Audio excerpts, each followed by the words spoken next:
हिंदू धर्म में चार धाम की यात्रा करना बहुत शुभ और पुण्यदायक माना जाता है। मान्यता है कि जो लोग चार धाम की यात्रा करते हैं उनके सभी कष्ट दूर हो जाते हैं और उन्हें स्वर्ग की प्राप्ति होती है।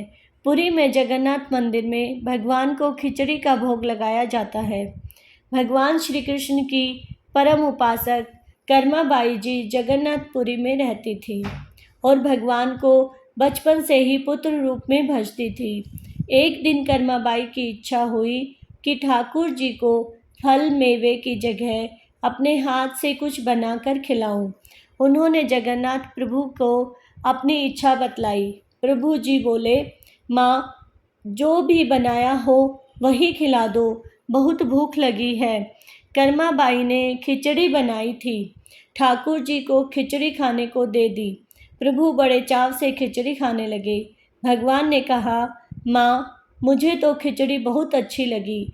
मेरे लिए आप रोज़ खिचड़ी ही पकाया करें, मैं तो यही आकर खाऊंगा। अब तो कर्माबाई जी रोज़ सुबह उठती और सबसे पहले खिचड़ी बनाती, बाकी सब कुछ बाद में करती थी। भगवान सुबह सुबह आते, भोग लगाते और फिर चले जाते। एक बार एक महात्मा कर्माबाई के पास आया।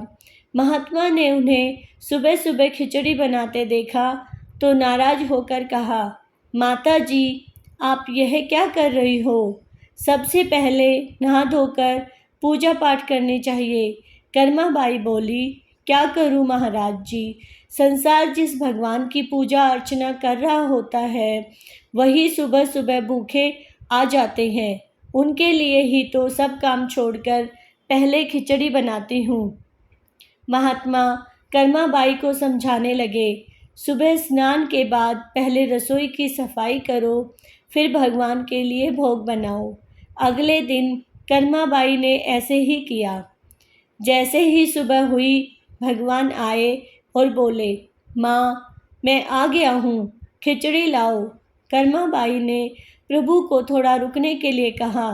भगवान सोचने लगे कि आज माँ को क्या हो गया है, ऐसा तो पहले कभी नहीं हुआ। फिर जब कर्माबाई ने खिचड़ी परोसी तब भगवान ने झटपट करके जल्दी जल्दी खिचड़ी खाई। फिर जल्दी जल्दी में भगवान बिना पानी पिए ही मंदिर में भागे। अब यहाँ ठाकुर जी के मंदिर के पुजारी ने जैसे ही मंदिर के पट खोले तो देखा भगवान के मुख पर खिचड़ी लगी हुई है। पुजारी बोले, प्रभु जी, ये खिचड़ी आपके मुख पर कैसे लग गई?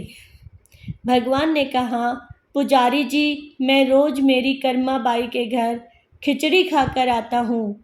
आप माँ कर्माबाई जी के घर जाओ और जो महात्मा उनके यहाँ ठहरे हुए हैं उनको समझाओ, उसने मेरी माँ को गलत कैसी पट्टी पढ़ाई है।